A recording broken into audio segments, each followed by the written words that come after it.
Yeah, Preston, the governor definitively drew a line in the sand about a new wealth tax on high earners and their assets, saying that it would get tied up in the courts and that he would veto any budget that comes along with it. But he repeatedly today declined to answer questions about other taxes that could be implemented to fill what appears to be a $16 billion budget gap. We cannot adopt a budget with anywhere near the level of taxes currently proposed by the House and Senate. Governor Bob Ferguson says he would veto the more than $77 billion packages that both include a slew of new taxes, while acknowledging his door is cracked open. It is clear we cannot adopt an all-cuts budget. That statement will raise eyebrows across the state, with a potential property tax and 5% payroll tax on big employers on the table.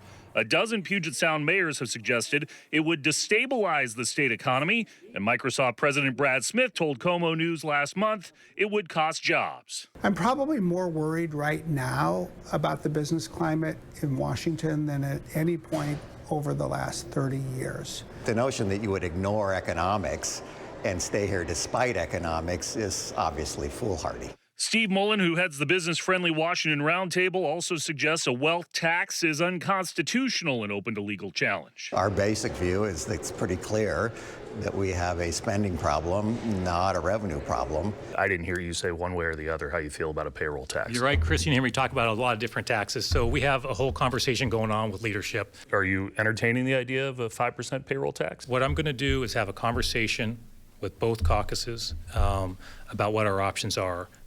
But I'm not going to negotiate that right here.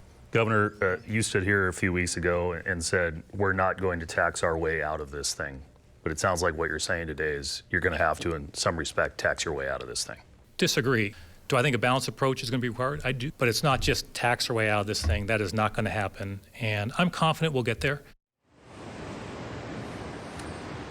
Ferguson also suggested today that any budget needs to include $100 million for the hiring of new police officers across the state. That was his campaign pledge, and both the House and Senate versions of the budget that were approved here in the last few days did not have that particular line item. That's the story for Now Live in Seattle. I'm Chris Daniels, KOMO News.